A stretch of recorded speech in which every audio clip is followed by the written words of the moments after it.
नमस्कार, आदाब। Crime petrol dial 100 के ब्लैक हेडलाइंस अध्याय में आप सबका स्वागत है।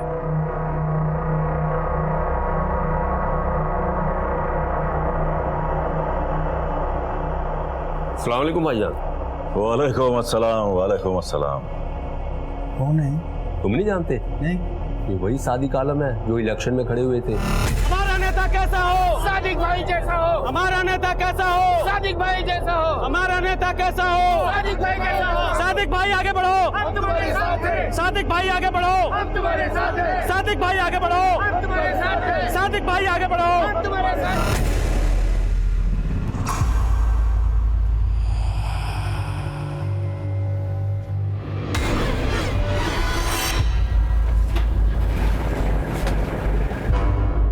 आज की दूसरी कहानी में मैं अनूप सोनी आप सबका स्वागत करता हूं। आज के एपिसोड में हम एक ऐसे जुर्म की दास्तां देखेंगे जिसका संबंध कर्म से है और यकीनन ये कहानी हमारी सोच और हमारे अंदाज को बदलने में जरूर मदद करेगी।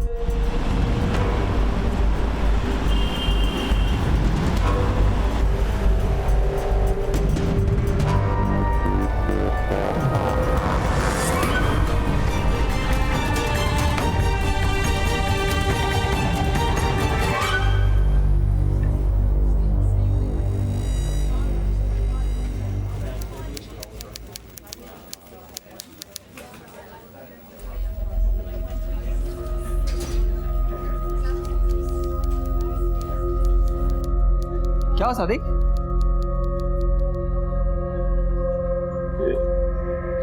आज भी मेरी बीवी बच्चे कोई नजर नहीं आ रहे हैं यहाँ पर। आ जाएंगे, फंसेंगे किसी काम में।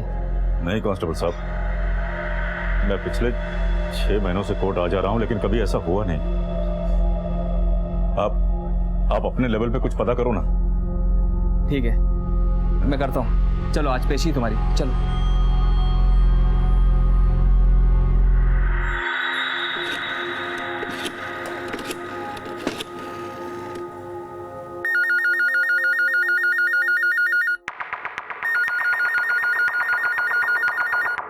फोन तो उठाओ कौसर, फोन।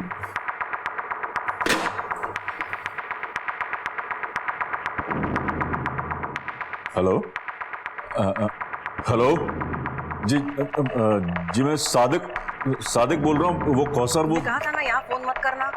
अब हमारा तुम्हारे साथ कोई वास्ता नहीं है। घर पे है ना, अम्मी के घर पे है तो।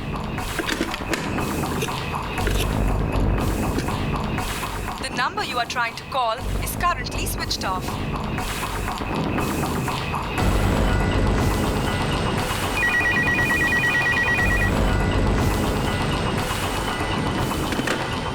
कहाँ चले गए ये लोग? कोई और ऐसी जगह भी तो नहीं है, कहाँ जा सकती हैं लोग?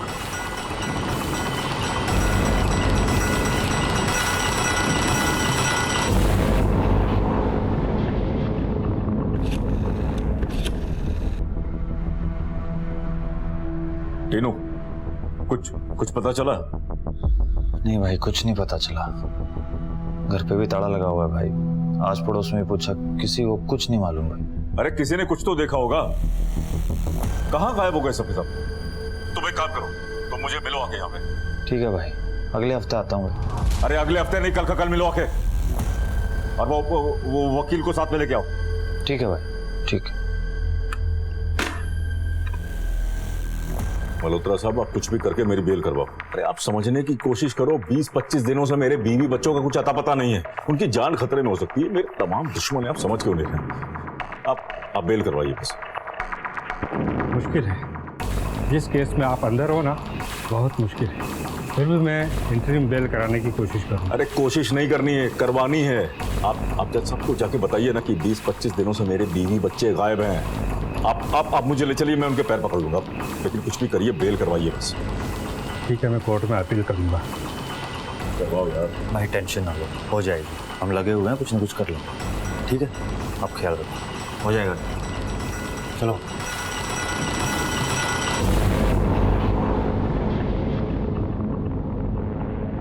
जज साहब, मेरे बीवी बच्चे पिछले 20-25 दिनों से गायब हैं।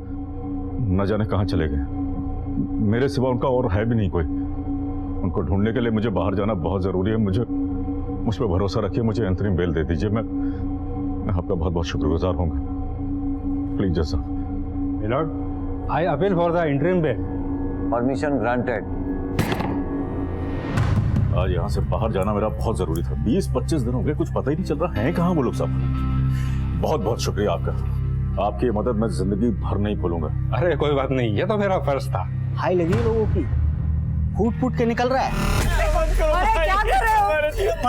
अरे सादिक भाई, अरे सादिक भाई क्या कर रहे हो? हमारा सामान क्यों फेंकवा रहे हो? ये हमारा घर है, हमें नहीं बेचना है। हम यहाँ से कैसे जाएंगे? इस घर के सिवा हमारा कोई सहारा नहीं। हमसे हमारा छत मत छीनो सादिक भाई। बड़ा हो, जब शराफत से कहा था तब बड़ी चर्बी सवार थी। कहा था ना कि ये घर मुझे दे दो। अभी सामान फेंक रहा हूँ तो रो रहा है। जो दे रहा हूँ चुपचाप लेके निकल जा। चल चुपचाप खड़े रहो, आवाज नहीं आनी चाहिए। फेंक रहे बात।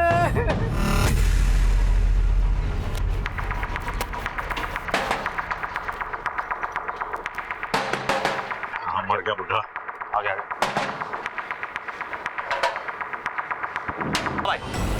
भाई आज ना टेंशन ना ले, अब तेरी तो रेल में बनाऊंगा।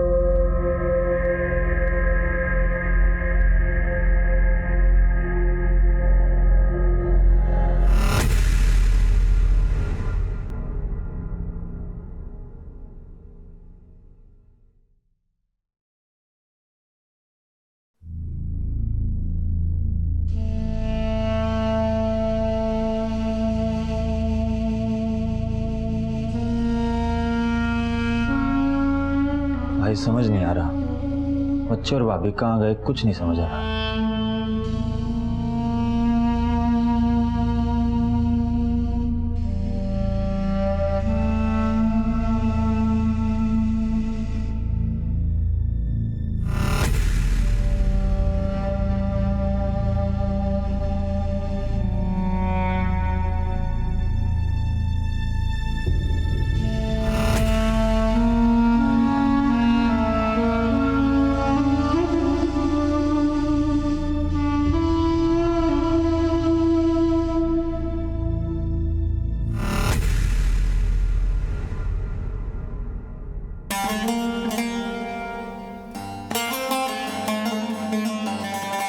बहुत भूखा यार, भैया पानी दीजिए।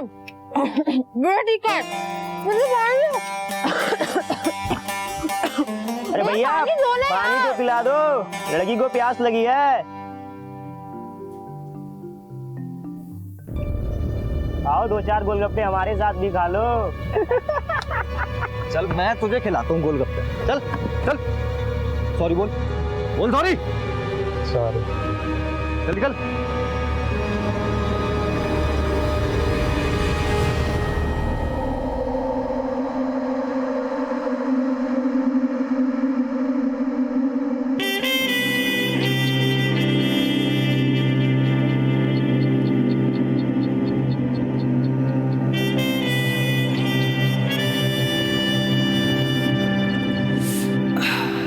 अंदर आइए ना। नहीं आज नहीं, फिर कभी। वैसे कल क्या कर रही हैं शाम को आप? वही गोलगप्पे के ठेले पे इंतजार।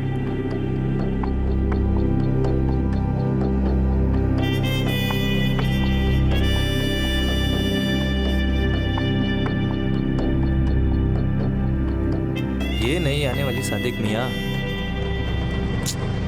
बस ये लीजिए भैया। अरे मुझे लगा कि आप नहीं आएंगी। ऐसा क्यों? अब एक मुलाकात के बाद भला कोई मतलब अनजान ही हुए हैं ना हम लोग। चलिए फिर चाय और समोसे खिलाइए, तब तो अनजान नहीं रहेंगे ना हम। वैसे आप करते क्या हैं? I mean, आपकी जॉब? बस आपका इंतजार। आइए।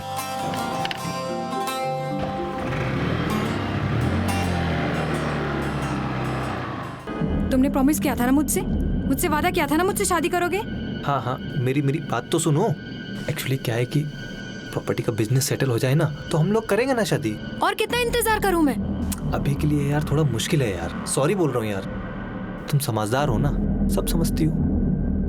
मैं देखती हूँ कैसे नहीं करोगी शादी। ले चलो इसे। अरे साहब मैंने कुछ नहीं किया साहब। केस का चार्ज है तेरे ऊपर। 376 के केस में अंदर जाएगा ना, सीधा 7 साल के बाद आएगा बाहर। अरे साहब, जो भी किसी ने कहा सब गलत का है साहब। अरे क्या कर रही है यार टीना? सही कर रही हूँ। तूने जो किया है ना मेरे साथ। अरे मैंने क्या किया यार? तुझसे प्यार करता हूँ और क्या। शादी करने के लिए मना क्यों किया?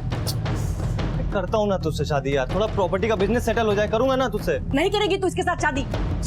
गुंडा माँ वाली है ये। हमारी माँ बनने वाली हूँ, प्रेग्नेंट हूँ मैं।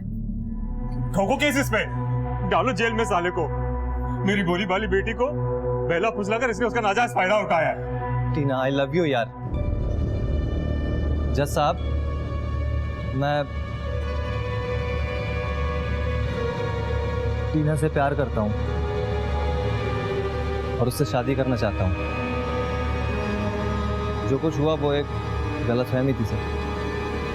मिस टीना, ये शख्स आपसे शादी करना चाहता है, क्या आपको इससे शादी करनी मंजूर है?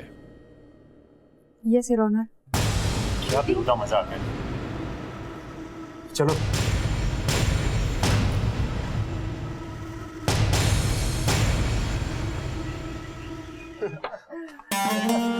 चलो भाईजान, आपका आज निकाह भी हो गया। चलिए भाभी, आप भी मुंह मीठा। हेलो।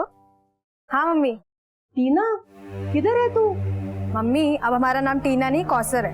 हमने सादिक से शादी कर ली। सादिक से? मैं किसी कौसर को नहीं जानती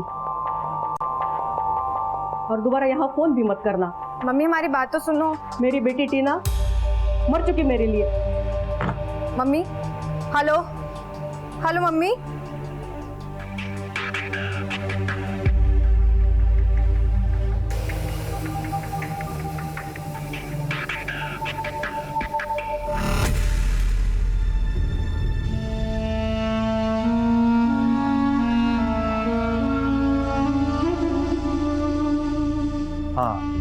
हाँ ठीक।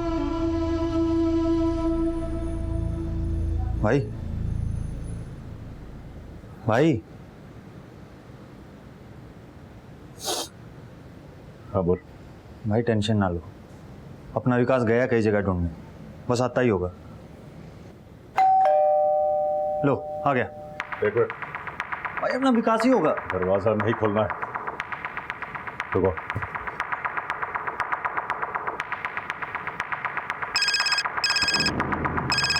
हाँ भाई। विकास, कहाँ है तू? मैं गेट पे ही खड़ा हूँ भाई। ठीक है। हाँ हाँ, आ जा।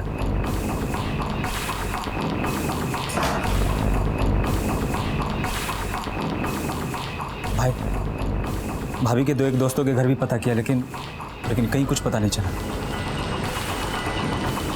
तुम लोगों को शक है किसी? नहीं भाई, शक तो किस पे होना है? ठीक है, मैं घर पर चलूंगा। तो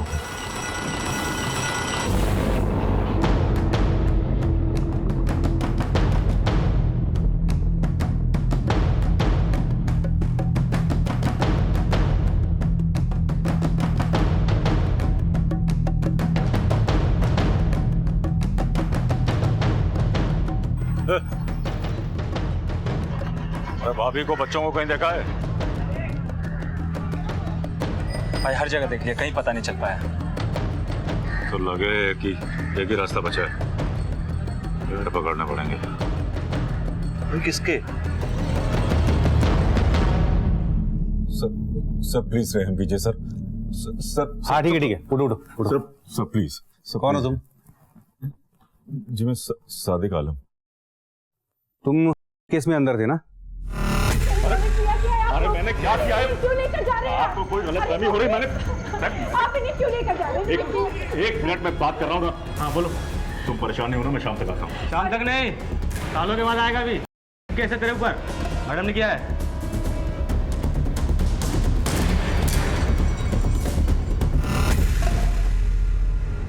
अंतरिम जमानत पे बाहर आए हो, है ना? जी सर। क्या बात क्या है? सर पिछले 1 महीने से मेरे बीवी बच्चों का कुछ पता नहीं सर। सर आप तो जानते हैं मैं जेल में था सर। सर मैंने हर जगह तलाश कर लिया लेकिन कुछ पता नहीं चल रहा सर। आप लोग कुछ पता लगवा दीजिए सर प्लीज। अगर आप लोग थोड़ा पर्सनल इंटरेस्ट ले लेंगे तो शायद कुछ पता चल जाए सर। गुमशुदगी की रिपोर्ट दर्ज करवाओ, देखते हैं। सर आप लोग जानते हैं सर, खाली रिपोर्ट दर्ज कराने से कुछ नहीं होगा सर, जब तक आप लोग कुछ करेंगे नहीं सर। प्लीज। नितिन, एक काम करो, लोकल एसएचओ को खबर कर दो, इसमें ध्यान दे। जी सर। सर मैं मानता हूँ मैं गुनहगार हूँ सर। मुझे अपने गुनाहों की सजा भी मिल रही सर, लेकिन सर मेरे बीवी बच्चे वो बेगुनाह हैं सर। उनका कोई कसूर नहीं सर। सर स्कूल जाते पढ़ते हैं सर वो लोग। सर प्लीज कुछ कर दीजिए सर। सर मैं उनकी फोटो भी लाया सर। ठीक है, जाओ तुम। शुक्रिया सर। बड़ा फितूरी आदमी है सर ये सादिक आलम। कहने को इसका प्रॉपर्टी का बिजनेस है, पर असल में लैंड ग्रैबिंग, प्रॉपर्टी के पेपर्स की हेरा फेरी, दूसरों की जगहों पर नाजायज कब्जा करना, गुंडागर्दी करना, यही काम है इसके। ये क्रिमिनल तो है पर परिवार वाला भी है। इसे देख के तो लग रहा है कि जेन्युइन है। आज तो बड़ा भोला बन रहा था, पर अगर इसका रिकॉर्ड देखा जाए तो हो सकता है इसने अपने बीवी बच्चों को खुद ही मार के गायब किया हो। एक काम करो, लोकल थाने को इन्फॉर्म कर दो, जो सच है वो सामने आ जाएगा। जी सर। कहते हैं कि कर्म जन्मों तक हमारा पीछा नहीं छोड़ते, पाई पाई का हिसाब लेते हैं। इसीलिए तो कल का साहूकार आज का कर्जदार और कल का अपराधी आज का पीड़ित बना घूम रहा था। दबंग सादिक आलम की हालत ऐसी थी कि इस वक्त वो किसी के भी पांव पकड़ने को तैयार था कि बस कोई उसे उसके बाल बच्चों का पता ठिकाना बता दे। हालत ऐसी थी कि एक सजा याफ्ता मुजरिम जिसने जिंदगी में कभी कानून की परवाह नहीं की थी, आज कानून के दरवाजे खटखटा रहा था। कहां थी उसकी बीवी और कहां थे उसके बच्चे? और क्या उस पुलिस अधिकारी की बात सच थी कि सादिक आलम खुद ही अपने परिवार को गायब किए बैठा था? अपने परिवार की खोज में उसका परेशान होना सच था या ढोंग? ऐसा लग रहा था कि ये कर्मों का ही हिसाब किताब है। अब देखना यह था कि ये हिसाब सादिक के लिए कितना महंगा और कठिन साबित होने वाला था, क्योंकि कभी कभी कर्म जिंदगी और जान से भी मोल भाव करने लगता है। सादिक आलम की शिकायत पर दिल्ली पुलिस ने उसके गुमशुदा परिवार को ढूंढने के लिए दिल्ली और उसके आसपास के इलाकों को छानना शुरू किया।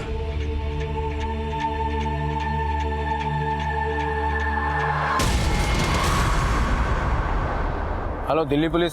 हेलो हेलो हेलो, मैं गली नंबर 32 13/2 राजौरी गार्डन से बोल रहा हूँ साहब। किसी ने प्रॉपर्टी डीलर सादिक आलम को मार दिया है साहब। हेलो, गली नंबर 32 शकूर बस्ती मकान नंबर 13/2 में एक वारदात हुई है। ओवर।